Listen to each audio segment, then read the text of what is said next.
To be or not to be, that is the question. Whether 'tis nobler in the mind to suffer the slings and arrows of outrageous fortune, or to take arms against deceived troubles, and, by opposing, end them. To die, to sleep, no more, and by a sleep to say we end the heartache and the thousand natural shocks that flesh his heir to. 'Tis a consummation devoutly to be wished. To die, to sleep, perchance to dream. Aye, there's the rub. For in that sleep of death what dreams may come, when we have shuffled off this mortal coil, must give us pause. There's the respect that makes calamity of so long life. For who would bear the whips and scorns of time, the oppressor's wrong, the proud man's contumely, the pangs of despised love, the law's delay, the insolence of office, and the spurns that patient Hey, bear to Masters, convert you, days done using this when room? he himself might his quieted make— Well, get out!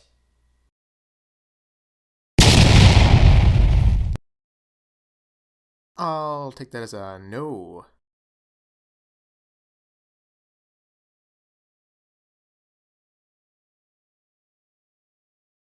Hamlet is one of the famous tragedies by William Shakespeare. This story has been told quite a bit and been parodied many, many times over. And I love it!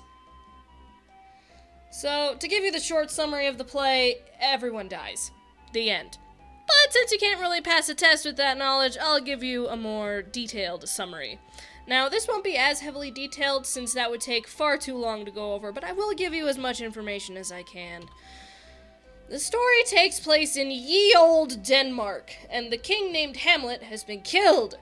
The prince, who is also named Hamlet, is considered too young to take up his father's throne, so the throne has been given to the king's brother, Claudius, who marries the recently widowed queen, Gertrude, a month after the king's passing. Now, there's a bit of backstory for you. The play actually begins like this.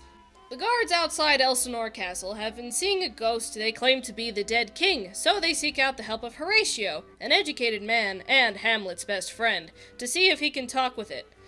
Horatio sees the ghost and confirms that it looks like the king, but the ghost wouldn't speak to him. He suspects that the ghost would likely speak to Hamlet, so they go get him.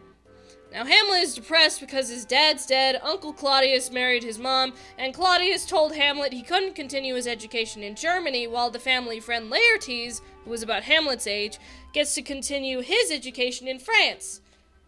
Horatio tells the young prince what he and the other guards saw that night, and Hamlet decides to go investigate. The Ghost King speaks with Hamlet alone and tells him that he was murdered by Claudius while he was sleeping. The cause of death? Ear poison. The ghost then leaves, telling Hamlet to avenge him. Now, Hamlet is a little confused about the encounter, but decides to help the ghost out. However, he's going to need proof. The reason why he doesn't do it immediately is because he fears the ghost may have been his imagination or a devil come to tempt him to murder. Plus, it's not really okay to just go out and murder the new king. And Hamlet swears all who have seen the ghost to secrecy, because he has a secret plan to find out if Claudius actually did murder his father. So Hamlet pretends to be insane for the next few days or weeks or whatever, they don't really specify. But I do know that it's more than 3 days. Claudius and Gertrude are super confused about Hamlet's insanity, so they recruit the help of Hamlet's childhood friends, Rosencrantz and Guildenstern. They are to spy on Hamlet and report back what they found out. Except it's likely Hamlet knew what was going on since he revealed absolutely nothing about his plan or why he's insane. Also, Hamlet has invited players to come by and put on a show for everyone in the castle under the direction of Hamlet. Claudius and Gertrude are still confused as to why Hamlet has suddenly gone insane since Rosencrantz and Guildenstern weren't any help, so they seek help from their friend Polonius. Now, Polonius is Laertes' father, and he also has a daughter named Ophelia. Now, during this time, Hamlet had been sending love letters to Ophelia, and both Polonius and Laertes have told her not to respond to him, or even read them. Part of me actually thinks Hamlet detailed his plan to Ophelia and likely thought she was in on it, but she didn't know anything.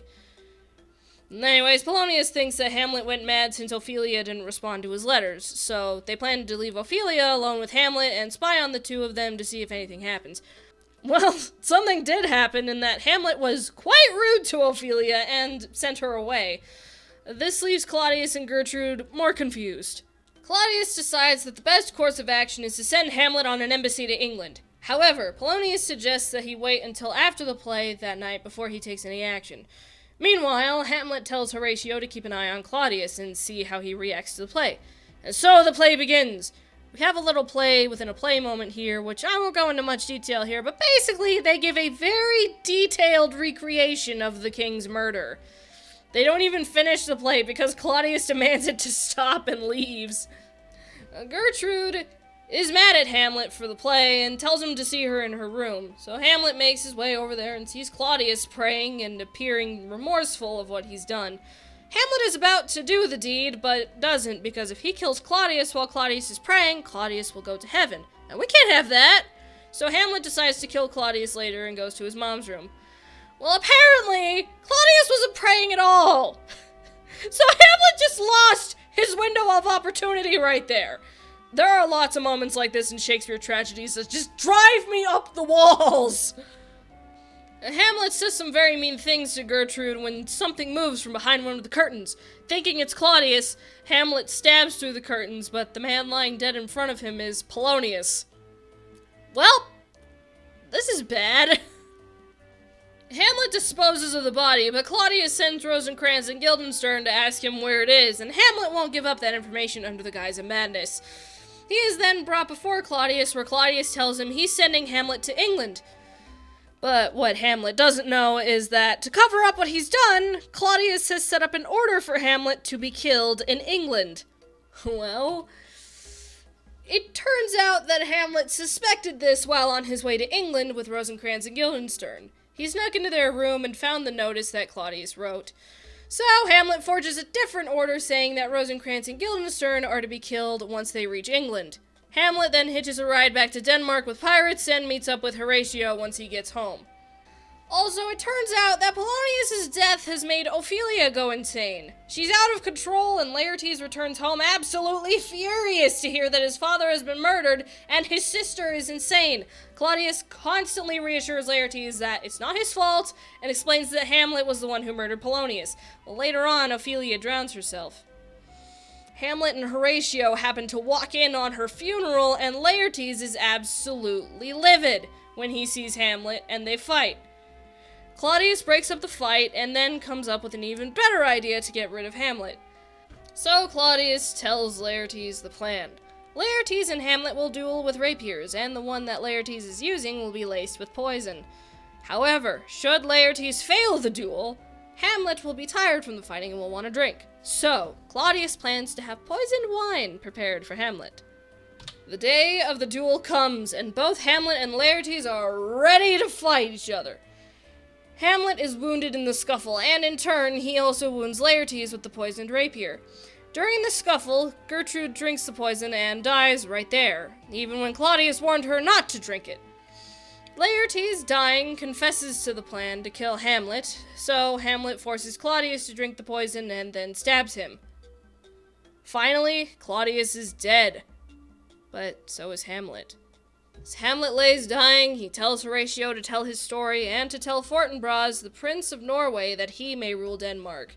He dies, and right then, Fortinbras marches in with an army. See, Fortinbras' father was killed by Hamlet's father, so he wants to rule Denmark to avenge his father. Horatio tells Fortinbras what happened, and the play ends with Fortinbras telling his men to give Hamlet a military funeral. Now let's get to the analysis and get you some ideas for your paper. Hamlet spends most of the play pretending to be insane, but is he really pretending, or has he succumbed to madness? In many productions, it does get to a point later in the play where the audience can't really tell if Hamlet is still pretending or if he has actually become insane. Some say he is lost entirely, but others think he's still himself. I'm sure a lot of you could come up with some sources saying that Hamlet lost it from the moment the Ghost King disappeared. Well, what do you think? Comment below. I'd love to hear your thoughts on this matter.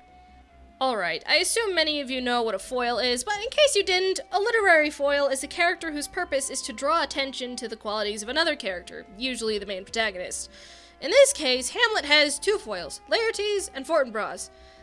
Hamlet actually notices some of the qualities of Fortinbras that he saw in himself. See, I didn't mention this in the summary, but Hamlet runs into Fortinbras on his way to England, since Fortinbras was on his way to Denmark from Poland. Hamlet noticed how angry Fortinbras was, and his determination to rule Denmark. It reminded Hamlet of his own determination to end Claudius's life. Now, I believe Hamlet saw the same thing in Laertes, because before the two are about to fight, Hamlet apologizes to Laertes for murdering his father, even though he knew that likely wouldn't be enough. I think Hamlet understood if Laertes still wanted to kill him. It's fascinating how much foils can show the main protagonist what is happening to them. In some cases, it can also help the protagonist question whether or not they're going down the correct path.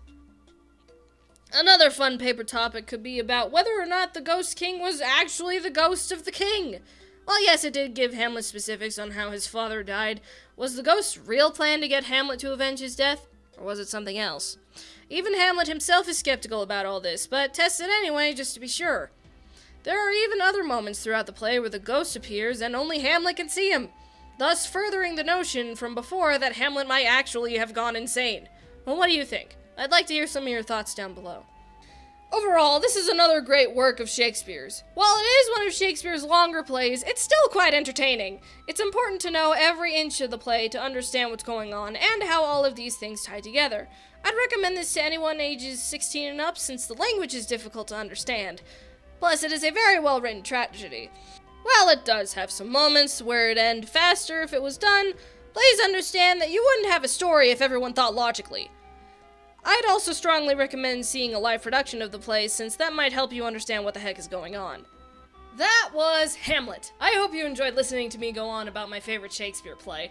I hope every single one of you gets a chance to read this, or see it on stage, or through other adaptations. Don't forget to comment some of your thoughts below, and let me know what you think about this play. Happy reading, everyone!